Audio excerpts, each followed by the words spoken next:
Monsieur Bourgi, dit-on, a fait des révélations qui ont attiré mon attention. Pourquoi je prends la parole à ce sujet? Certains m'ont dit non, tu n'es pas concerné, parce qu'il n'a pas cité mon nom. D'abord, un leader politique, on n'a pas besoin qu'on cite personnellement son nom dans un sujet pour qu'il intervienne là-dessus. D'autant plus qu'il s'agit de notre pays. Donc, j'ai le droit d'intervenir là-dessus. Deuxièmement, j'ai été impacté par les conséquences de ces pratiques. J'ai été en prison. À la Cour pénale internationale. Ça m'a pris 12 années de ma vie. Alors que lui, il savait tout ça là. C'est pourquoi j'interviens. Pour attirer votre attention. D'abord, son timing. C'est-à-dire son moment choisi. Pour venir intervenir sur ça. Je suis convaincu qu'il n'est pas sorti au hasard. Il a un objectif à atteindre. Au moment où nous sommes à la veille d'une élection importante dans notre pays, lui, il vient réveiller les vieux démons. Parce qu'il sait que nous sommes émotifs. Et Senghor n'a pas eu tort. La raison est Hélène, l'émotion est Nègre. Et nous sommes émus depuis. Nous allons dans tous les sens. Il est devenu notre actualité. Pourquoi c'est maintenant qu'il vient dire ça? Je suis en colère. Je suis en colère.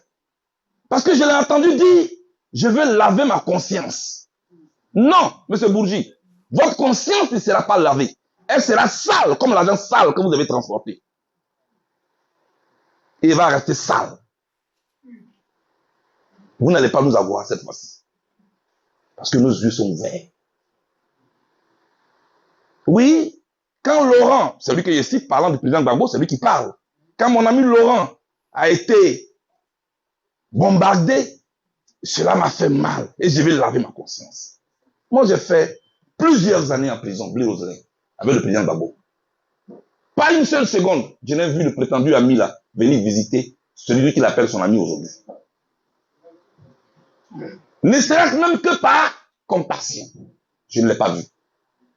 Deuxièmement, pendant toutes ces années de braise, j'étais assis sur le même banc d'accusés que le président Gbagbo. Les projecteurs du monde entier étaient sur lui, comme un criminel, comme quelqu'un ayant tué son peuple. L'ami Bourgi était où? Pourquoi en ce moment où l'ami Laurent avait besoin de toi, tu n'es pas venu? Pour dire à la Cour pénale internationale que ce monsieur n'est pas un criminel, il est une victime. À partir de ces deux points, ce monsieur sait ce qu'il fait. Ne vous occupez pas de lui.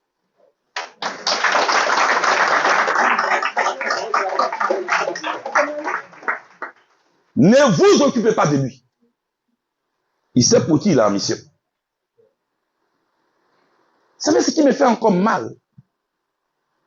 C'est les pratiques dont il est venu parler. Comment on transporte l'argent des caisses africaines vers les mains des leaders européens. C'est lui qui parle, ce n'est pas moi. Il a même cité les sommes. Il dit la somme minimum qu'on donne, c'est $1 million. C'est lui qui parle. Et que le président Gbagbo a donné $3 millions. Le président Gbagbo est une victime. Je considère le président Gbagbo comme une victime. Parce que j'ai entendu des gens dire, mais pourquoi il a donné les $3 millions? N'importe quel père de famille qui veut la tranquillité de sa famille et de ses enfants, qui est menacé, aurait fait la même chose exactement. Face à des pratiques mafieuses qui n'aimeraient pas la tranquillité. C'est comme vous avez un commerce dans votre quartier où règnent des gangs qui font la loi. Ils vous disent, si vous voulez la tranquillité, voici la facture à payer. Et votre commerce ne sera pas détruit. C'est ce qui s'est passé exactement. Ce que M. Bourgi a décrit, ce n'est rien d'autre que des pratiques de la mafia. Tu payes, on te laisse tranquille.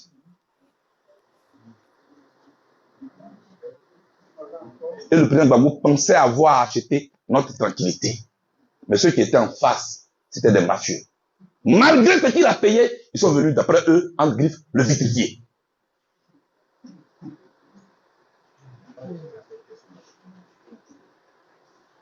Il travaille pour qui, ce monsieur? J'ai mal quand je parle de ça. Parce que j'étais victime de ces pratiques. Chers amis, c'est là que je vais attirer votre attention. Voilà ce que subissent nos chefs d'État derrière les caméras. Voilà ce que subissent les chefs d'État africains derrière les caméras. On les tient par le bout du nez. On les rançonne. C'est le mot, Maître Oulaga. Il n'y a pas un autre mot. Et quand j'en parle, Blé Roselin, je suis en colère. Parce que de tout ce qu'il a dit, il y a un fait qui nous concerne, nous. Quand je dis nous, je parle de nous tous les Ivoiriens. Parce que lui, il parle de son argent qu'il a transporté. Mais nous, nos parents sont morts dans cette crise. Nous, nos mamans sont des veuves aujourd'hui. Des gens sont des orphelins aujourd'hui. Des gens qui hier étaient des tuteurs, aujourd'hui c'est des sous-couverts. Et lui, il se promène avec son argent. Et c'est là l'intérêt pour nous. D'ouvrir les yeux sur ça. Pour ne plus jamais qu'un autre chef d'État africain soit vitrifié.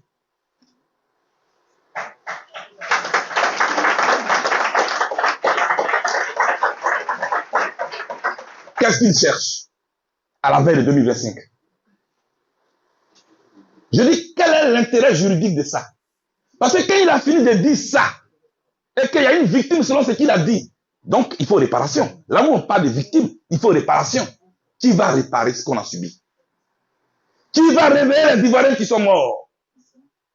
Qui va redonner leur position sociale à ces gens qui étaient des directeurs hier qui marchent aujourd'hui avec des tapettes? Qui va le faire? Ces enfants qui sont nés au Ghana, qui pendant près de 11 ans ne parlaient qu'anglais, qui sont devenus ici, sont perdus sur le plan de la langue. Qui? Ces Ivoiriens d'une autre catégorie, d'une autre génération, qui va s'occuper d'eux?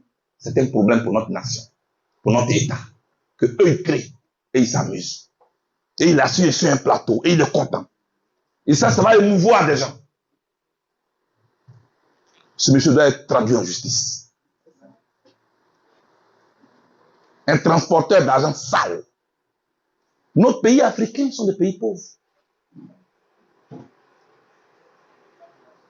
auxquels on prête de l'argent, mais que vous venez pomper nuitamment encore. Parce que les 3 millions de dollars dont tu parles, c'est pas l'argent de la poche du président, c'est de l'argent public que vous prenez pour aller battre votre campagne. Après, vous venez dire que vous nous aidez. C'est là que je vais attirer votre attention. Nous, les dirigeants de demain, on doit être vigilants pour ne pas permettre qu'on nous prenne comme des gens avec lesquels la mafia joue. Travaillons pour nos peuples.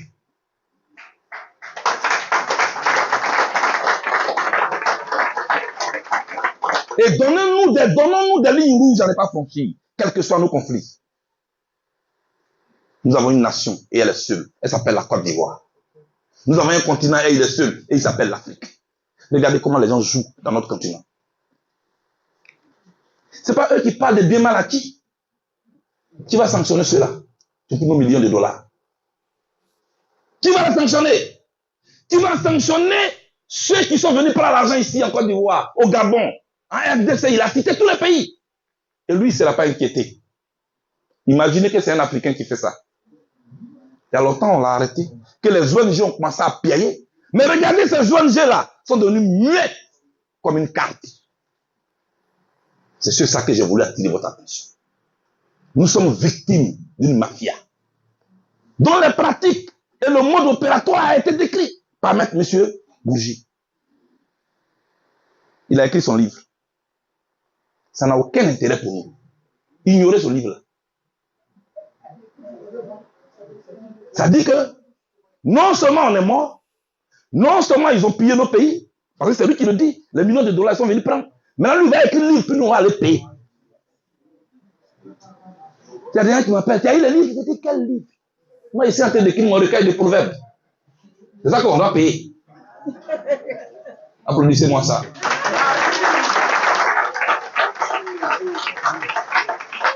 C'est un sujet sérieux. Les gens sont à l'aise sur les plateaux. Ils parlent. Est-ce qu'ils connaissent les conséquences de ce dont ils parlent? Ça veut dire qu'aujourd'hui, ils relancent un débat. Ne rentrons pas dans ce débat. Nous avons notre timing, qui n'est pas son timing. Nous avons un intérêt qui n'est pas son intérêt.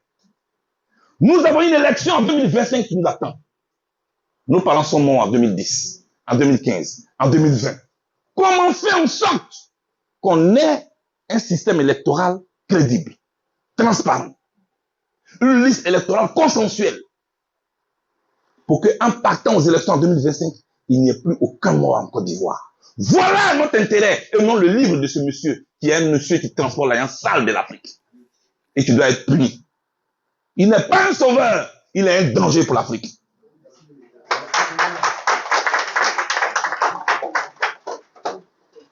J'ai voulu intervenir là-dessus, en tant que leader politique. Tu dis quelqu'un est ton ami. Mais ton ami là, tout le monde dit que c'est un assassin. Toi, tu sais la vérité. Pourquoi tu n'es pas venu dans la CPI?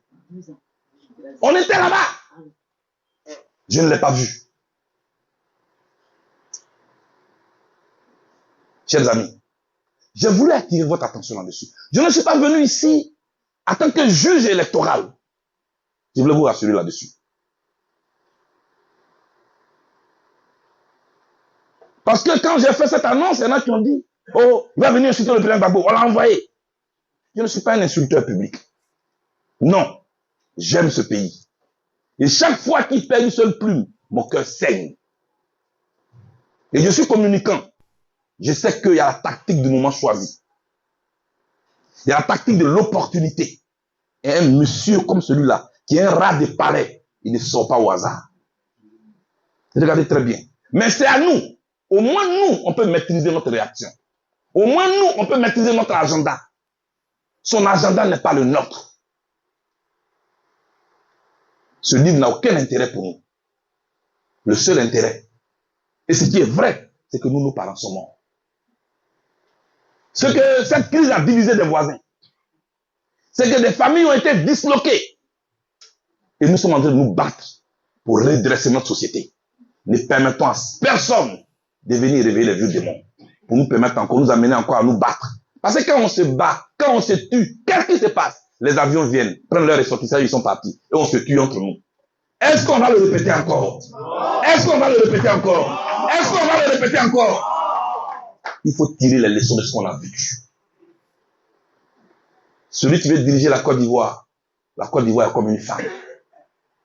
Prouve-lui ton amour. Démontre-lui ton amour. Et parmi beaucoup de prétendants, elle va te choisir. Voilà ce qui va se passer en 2025.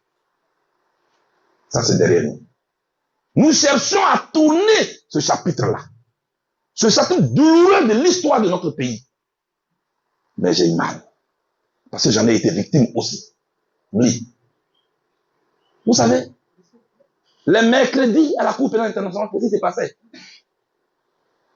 Les étudiants en droit de l'Europe venaient là, dans la galerie publique, pour voir les deux criminels de l'Afrique, que nous étions, le président Gbagbo et moi, comme au zoo. Et le président, moi, on était assis là, on les regardait souvent. Ils prenaient note, avec leur professeur de droit, pour regarder les criminels. Ça fait mal. Ça fait mal. Parce que quelqu'un était assis là-bas, lui, il a transformé dans un salle. Et nous, on était assis là, on était traités des criminels. Et nos photos étaient collées dans le couloir de la CPI. Et ils viennent regarder les criminels, comme aux zoo. Chaque mercredi, c'est ce qui s'est passé.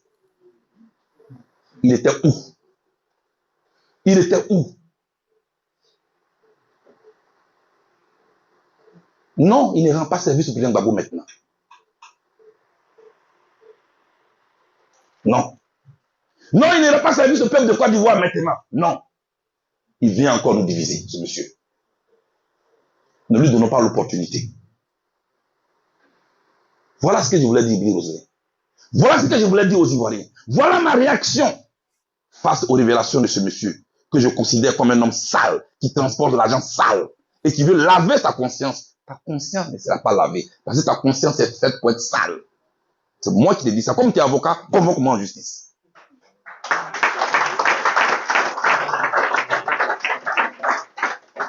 Je suis en colère. C'est Dieu qui nous a libérés. Plein Babou et moi. Parce qu'à côté de nous, Charles Taylor a été condamné à 50 ans. Il était âgé de 71 ans. C'est pas la mort, ça. À côté de nous, Bosco Tangada a été condamné à 30 ans. À côté de nous, Ngoueb Dominique a été condamné à 25 ans. À côté de nous, Praliak, avec qui je jouais au ballon, un Yougoslave, avec qui je jouais au Maracana. On a joué un mercredi. Non, on a joué un lundi. Parce que, comme en sport, le sport commun, avec eux, c'est souvent les lundis et les vendredis. On joue le lundi. Je lui dis, c'est Friday. C'est-à-dire, à vendredi. Il me dit, maybe. C'est-à-dire, peut-être. Donc, moi, je ne sais pas ce qui s'est passé. Bon, mais, peut-être qu'il ne va pas venir jouer. Et le vendredi, vers 13h, du coup, on nous enferme dans nos cellules. Nous tous. Manu Militari. Allez, entrez dans vos cellules. On nous enferme. Les gardes sont sortis de partout. Qu'est-ce qui se passe? Mais j'ai eu le réflexe d'allumer la télévision qui était dans ma cellule. Et je tombe sur France 24. Je vois là en direct ce monsieur qui venait de boire du poison. Et à la cour, il est mort. Parce qu'on venait de lui prononcer son verdict. Il a été condamné à 18 ans. Il n'a pas supporté, il est mort. C'est de là que je viens. Vous qui bavardez tous les soirs sur vos téléphones, c'est de là que je viens. On n'a pas vécu la même expérience. Avant de juger quelqu'un, demande-lui d'où il vient. C'est de là que je viens. Et quelqu'un s'assoit sur un plateau, il joue avec la douleur des Ivoiriens. Il joue avec la douleur des Africains. Je ne peux pas l'accepter. Il n'est rien pour nous, il n'est personne. Il n'est qu'un homme sale qui transporte de l'argent sale, qui pompe nuitamment les caisses de l'Afrique. Ce que je souhaite maintenant, c'est que ce soit la dernière personne qui agisse ainsi dans les caisses de l'Afrique. Et que ce système mafieux s'arrête.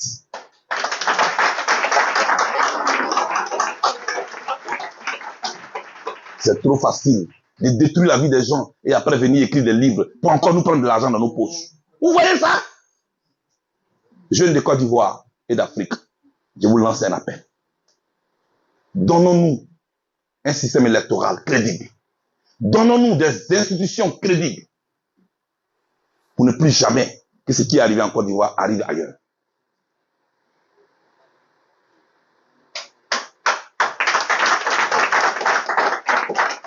Formons-nous. Apprenons à nous former. Parce que c'est par l'éducation que le Brésil s'est transformé.